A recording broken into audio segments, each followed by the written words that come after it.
وہی کاروبار، وہی جائیداد، وہی زمین، وہی کائنات کے اندر کاروبار اور بڑے بڑے محلات اور بڑی بڑی کوٹھیاں اور بڑے بڑے بنگلے بندے کے لیے قید خانہ بن جاتے ہیں. تو اللہ دنوں کو بدلتا ہے لوگوں کے اوپر. ہاں ایک چیز ہے، ایک سرمایہ ایسا ہے، ایک جائیداد ایسی ہے، ایک دولت ایسی ہے، اس پر کبھی زوال نہیں، اس پر کبھی انحطاط نہیں، اس پر کبھی زوال نہیں آتا. اقبال کہتے ہیں وہ دولت کیا ہے، وہ سرمایہ کیا ہے، وہ جائیداد کیا ہے، وہ کون سی چیز ہے جس سے عروج ہی عروج ملتا ہے، شرف ہی شرف ملتا ہے، وقار ہی وقار ملتا ہے، قدر و منزلت ملتی ہے، مناصب ملتے ہیں، مدائن ملتے ہیں، مراتب ملتے ہیں، رفعت ملتی ہے، سرفرازی ملتی ہے، سربلندی ملتی ہے. اقبال وہ کیا ہے؟ اقبال نے کہا وہ عشق مصطفیٰ ہے، وہ حضور کی محبت ہے، وہ حضور سے نسبت ہے، قوت عشق سے ہر پست کو بالا کر دے، ہر پست کو بالا کر دے. اور وہ کیسے ہوگا؟ اقبال کہتے ہیں دار میں اس میں محمد سے اجالا کر دے. فرمایا جس کے سینے میں عشق مصطفیٰ سما گیا، محبت مصطفیٰ سما گئی، نام مصطفیٰ سما گیا، نام مصطفیٰ کی حرمت، عزت اور پاسداری اس نے کر لی.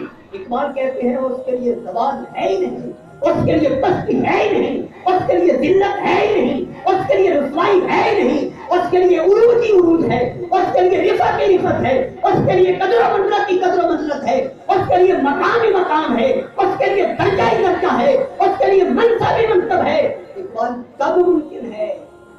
اقبال نے کہا دل کو ہر غیر سے پاک کر کے عشق مصطفیٰ کو سینے میں جگہ دے دو، خدا کی قسم کبھی زوال نہیں آئے گا، کبھی ذلت نہیں آئے گی، کبھی پستی نہیں آئے گی، کبھی انحطاط نہیں آئے گا. تو گویا زوال سے نکلنے کا جو راستہ ہے، عصر حاضر کے تقاضے یہی ہیں. آج ہم یورپ کی طرف دوڑتے ہیں، آج ہم پاکستان کو چھوڑ کے کوئی کسی ملک میں جانا چاہتا ہے، کوئی کسی ملک میں جانا چاہتا ہے، کوئی کسی ملک میں جانا چاہتا ہے. لیکن یاد رکھیں اقبال نے جس بات کی طرف اشارہ کیا تھا، پاکستانیوں میں آپ کو مبارکباد پیش کرنا چاہتا ہوں کہ آج عشق مصطفیٰ کی سب سے بڑی دلیل اگر دیکھنی ہے تو گنبد خضرا پہ جا کے دیکھو، مدینہ مصطفیٰ میں جا کے دیکھو، حرم مصطفیٰ میں جا کے دیکھو، مسجد نبوی میں دیکھو، روضہ مصطفیٰ میں جا کے دیکھو، گنبد خضرا میں جا کے دیکھو، جہاں پہ پوری دنیا سے آنے والے مسلمانوں کی تعداد 30% ہوگی اور ملک پاکستان سے جانے والوں کی تعداد 70% ہوگی.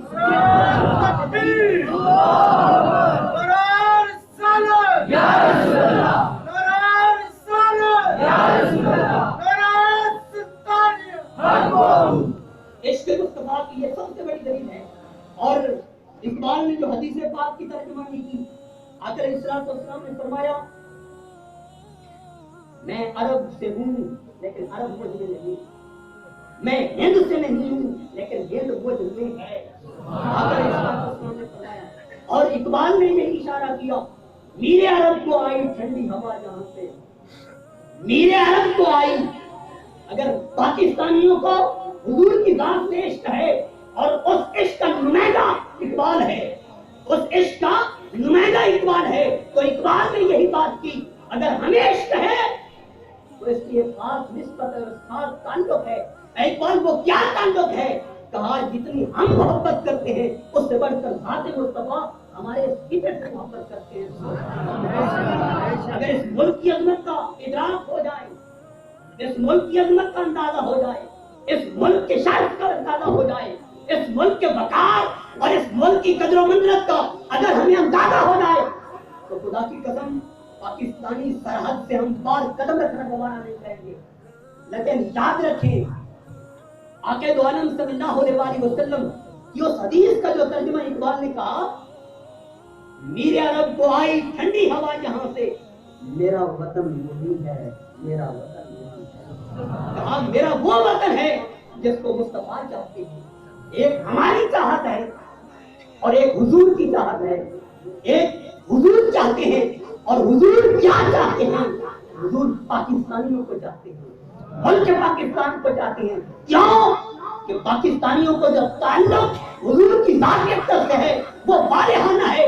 پاکستانی مسلمان اور مومن، باقی ممالک 57 اسلامی ممالک ہیں، ٹھیک ہے، محبت کا، پیار کا، خلوص کا، نسبت کا، تعلق کا ان کا ایک اپنا انداز ہے، مگر پاکستانیوں کا جو انداز ہے وہ نرالا ہے، وہ انوکھا ہے، وہ اچنبا ہے، وہ عجیب ہے، وہ غریب ہے۔ اور وہ کیسے؟ پاکستانی کر تو سکتا ہے،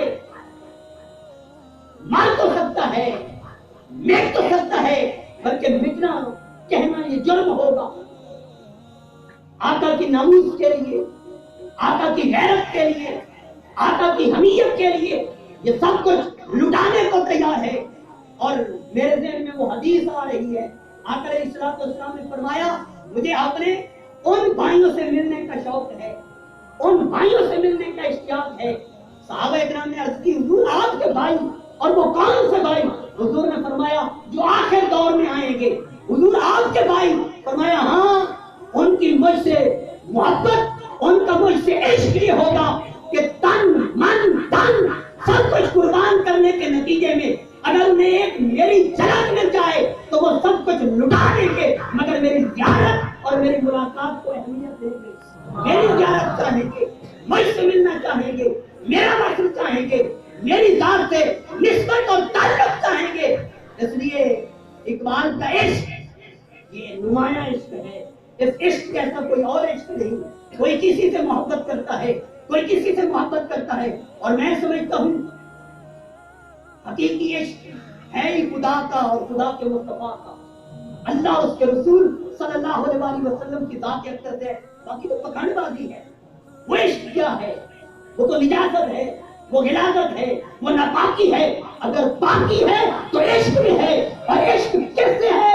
یا خدا سے، جو اس کے مصطفیٰ صلی اللہ علیہ وسلم کی ذات ہے۔ اس لیے اہل حریف پر اسرائیل جماعت یہ میسج لے کر، یہ دعوت لے کر، یہ پیغام لے کر آپ کے یہاں حاضر ہوئی کہ اگر ہم چاہتے ہیں کہ اقبال کا عشق رسول صلی اللہ علیہ وسلم یہ کیا ہے، تو اقبال کا عشق یہ چاہتا ہے جان جاتی ہے تو جائے، تن جاتا ہے تو جائے، دھن جاتا ہے تو جائے، سرمایہ جاتا ہے تو جائے، دولت جاتی ہے تو جائے، مکان جاتا ہے تو جائے، اولاد جاتی ہے تو جائے، والدین جاتے ہیں تو جائیں، جان جاتی ہے تو جائے، مگر عشق مصطفیٰ محفوظ رہ جائے، محبت مصطفیٰ محفوظ رہ جائے، غیرت مصطفیٰ محفوظ رہ جائے۔ اور اقبال نے یہی بات کی تھی، حمیت نام تھا جس کا گئی تیمور کے گھر سے، کہا اگر حمیت چلی جائے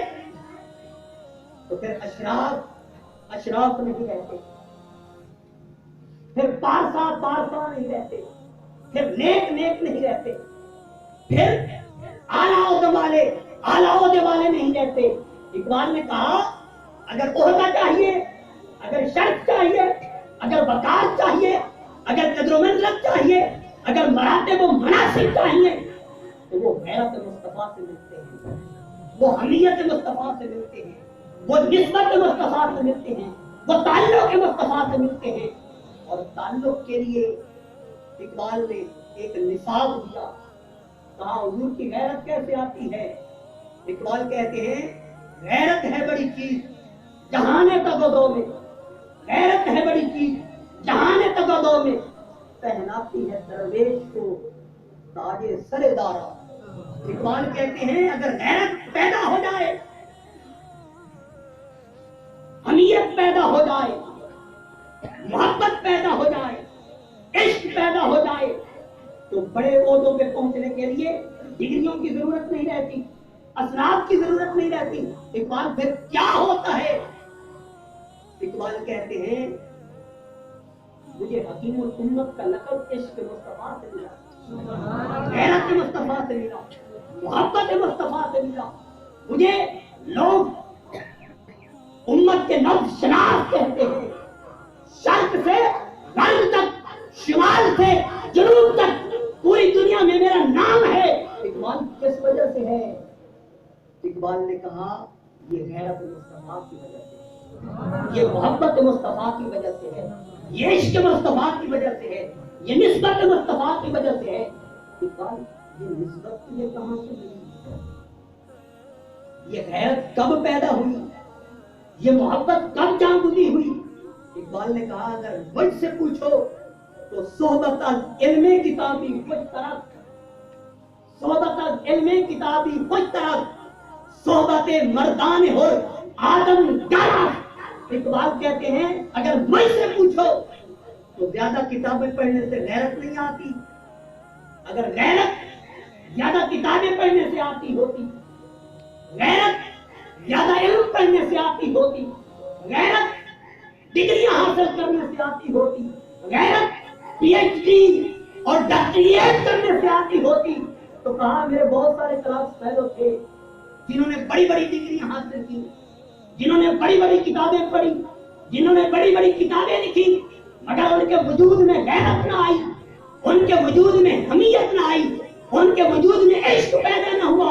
اقبال یہ عشق کیسے پیدا ہوگا؟ یہ غیرت کیسے پیدا ہوگی؟ یہ حمیت کیسے پیدا ہوگی؟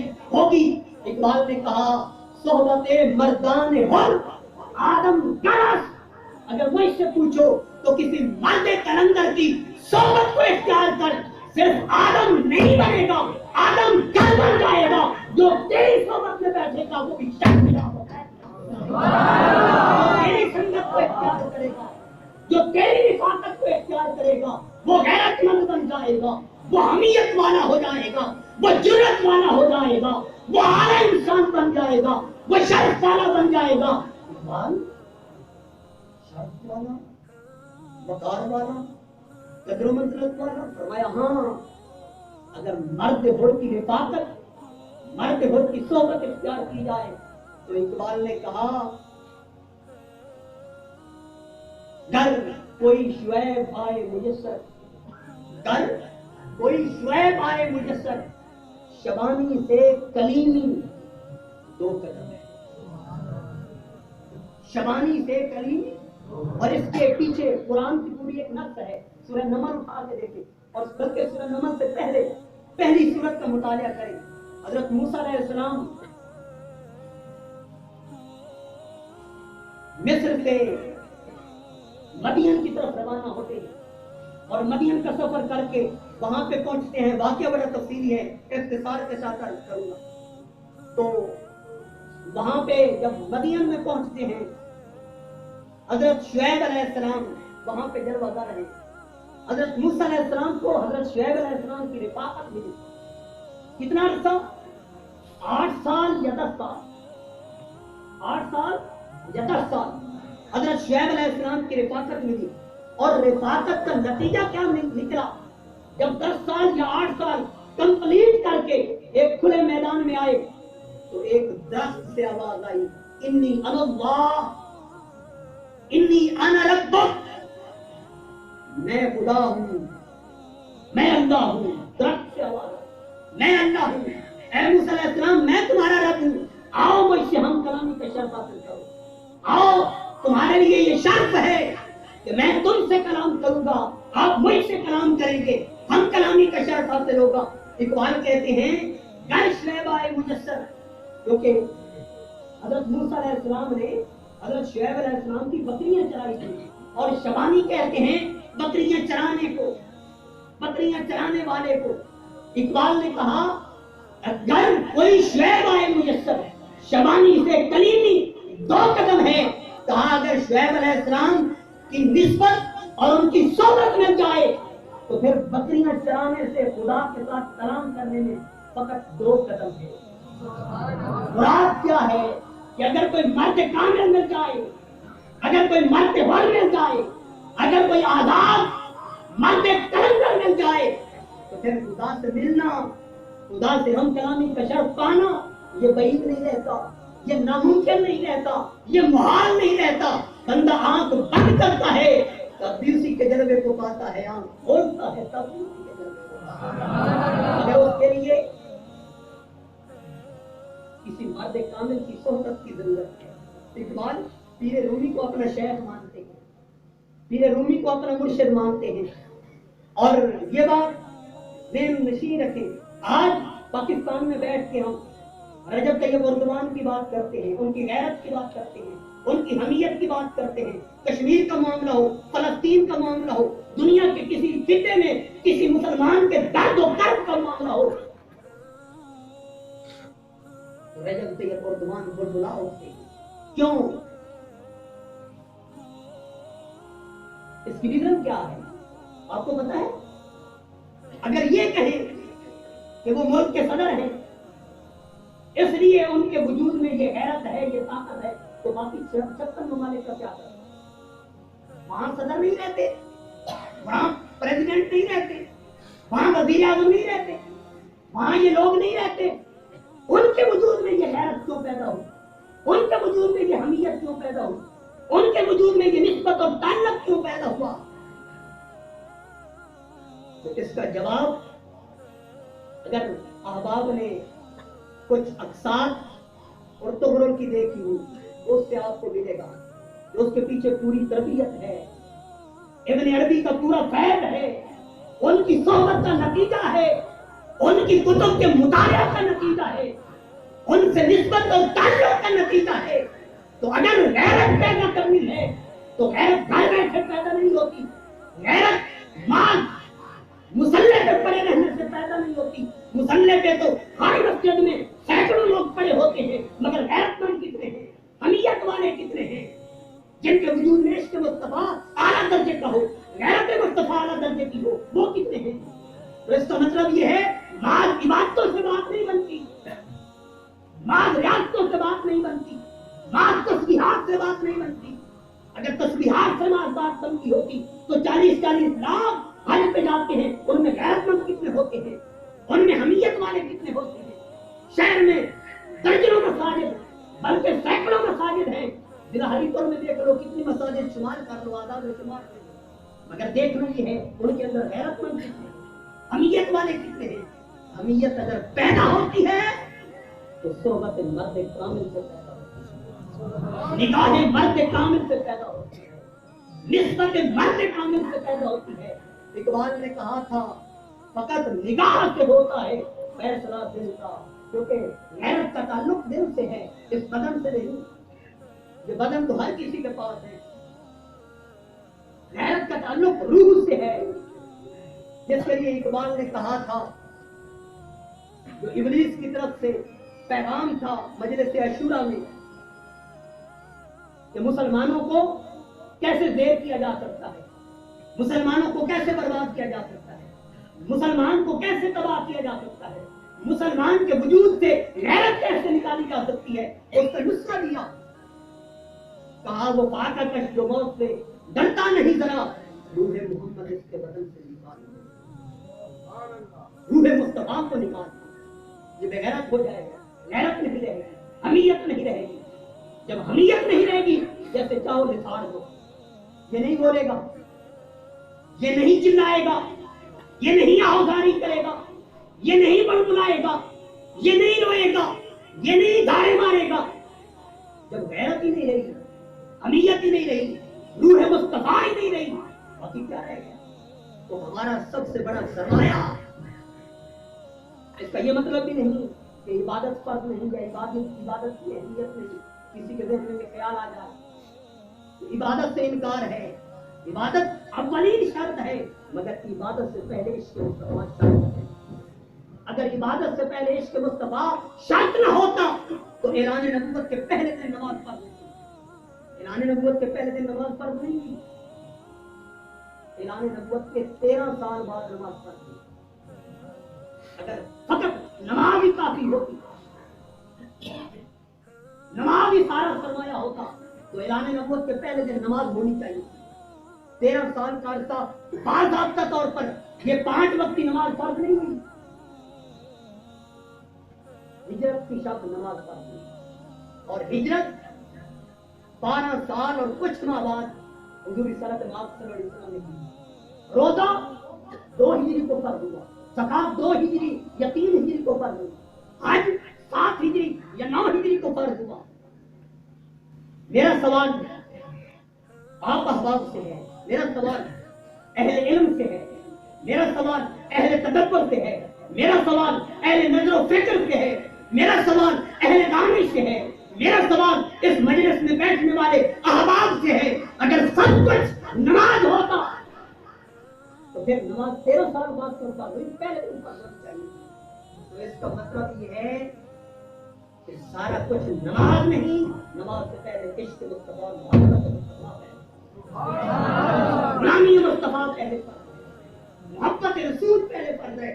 میرے پاس وقت نہیں ہے، نماز عصر کا وقت ہو چکا، ورنہ میں آپ کو عرض کرتا مالک کی توفیق سے، عارفوں کے سلطان کی نگاہ کرم سے، کہ عبادت پہلے ہے یا محبت مصطفیٰ پہلے ہے، عشق مصطفیٰ پہلے ہے۔ جس وجود میں عشق مصطفیٰ نہیں، اس کی نماز درجہ معراج کو نہیں پہنچتی، اپنے اتمام کو نہیں پہنچتی، اپنے کمال کو نہیں پہنچتی۔ اس لیے میرے بھائیوں، میرے بزرگوں، میرے دوستوں، میرے ساتھیوں، جب تک میں کٹ مروں شاہ بدہا کی حرمت پر، خدا شاہد ہے کامل میرا ایمان ہو نہیں سکتا۔ ایمان کامل ہوتا ہی نہیں جب تک کہ حضور کی غیرت نہ آئے۔ اور اگر ایمان نہیں تو نماز کیسے، ایمان نہیں تو روزہ کیسے، ایمان نہیں تو حج کیسا، ایمان نہیں تو زکات کیسی، ایمان نہیں تو تسبیح کیسی، ایمان نہیں تو تحلیل کیسی، ایمان نہیں تو ورد کیسے، ایمان نہیں تو وظائف کیسے، ایمان نہیں تو عبادات کیسی، ایمان نہیں تو نوافل کیسے، ایمان نہیں تو تلاوتیں کیسی، ایمان نہیں تو ریاضتیں کیسی، ایمان نہیں تو عبادتیں کیسی۔ عبادات درجہ معراج کو تب پہنچتی ہے جب عشق مصطفیٰ سینے میں جان ہوتی ہے، محبت مصطفیٰ سینے میں جان ہوتی ہے۔ اس لیے اقبال کے کسی شعر سے اور ان اشعار سے میں آپ احباب سے یہی التماس کروں گا کہ یا رب دل مسلم کو وہ زندہ تمنا دے، وہ زندہ تمنا بیدار ہو جائے، وہ زندہ تمنا دے، ایسی زندہ تمنا جو قلب کو گرما دے، جو روح کو تڑپا دے، محروم تماشا کو پھر دیدہ بینا دے۔ دیکھا ہے جو کچھ میں نے اوروں کو بھی دکھا دے۔ اور قلب گرم کیسے ہوتا ہے، روح کیسے تڑپتی ہے؟ قلب کو گرمانے کے لیے قلب کو خوراک کی ضرورت ہے، قلب کو غذا کی ضرورت ہے، اور قلب کی غذا تمہاری زبان کی تسبیح نہیں، تمہارے زبان کے اوراد و وظائف نہیں، قلب کی خوراک اللہ کا ذکر ہے۔ الا بذکر اللہ تطمئن القلوب، فرمایا خبردار اللہ کے ذکر سے دلوں کو اطمینان، دلوں کو چین، دلوں کو سکون، دلوں کو تسلی، دلوں کو تشفی ملتی ہے۔ تو اصلاحی جماعت یہ میسج لے کے، یہ دعوت لے کے، یہ پیغام لے کے آپ کے یہاں آئی ہے۔ عارفوں کے سلطان کے در اقدس سے، آپ کی نظری سے ناچیز یہی پیغام لے کے، اصلاحی جماعت کے پلیٹ فارم سے یہی دعوت لے کے آپ کے یہاں حاضر ہوا کہ آؤ، عصر حاضر کا تقاضا یہ ہے کہ حضور کی غیرت سو گئی، حضور کی حمیت سو گئی، حضور کا عشق سو گیا۔ اقبال نے کہا سبق پھر پڑھ، وہ جو چھوڑ دیا ہے نا تم نے سبق پھر پڑھ، صداقت کا، شجاعت کا، عدالت کا لیا جائے گا تجھ سے کام، دنیا کی امامت کرنی ہے تو صداقت ہونی چاہیے، شجاعت ہونی چاہیے، عدالت ہونی چاہیے۔ اور صداقت کیا ہے؟ صداقت عشق مصطفیٰ ہے، محبت خدا ہے۔ شجاعت کیا ہے؟ شجاعت غیرت مصطفیٰ ہے، حمیت مصطفیٰ ہے۔ اور عدالت کیا ہے؟ جہاں تن کی پرورش کرتا ہے وہاں من کی پرورش کرتا ہے۔ آج ہم عدالتوں میں بیٹھ کے بڑے بڑے فیصلے تو کرتے ہیں، کسی کو لٹکا دیا، کسی کو چھوڑ دیا، فیصلے تو کرتے ہیں، لیکن سوال یہ ہے کبھی اپنے آپ سے بھی عدالت کی، خود سے عدالت کرنا کیا ہے؟ جہاں تن کی پرورش کرتے ہو وہاں من کی پرورش کرو، جہاں ظاہر کی پرورش کرتے ہو وہاں باطن کی پرورش کرو، جہاں شریعت کے عمل کرتے ہو وہاں طریقت کے عمل کرو۔ اپنے جہان میں ڈوب کر پاجا سراغ زندگی تو اگر میرا نہیں بنتا میرے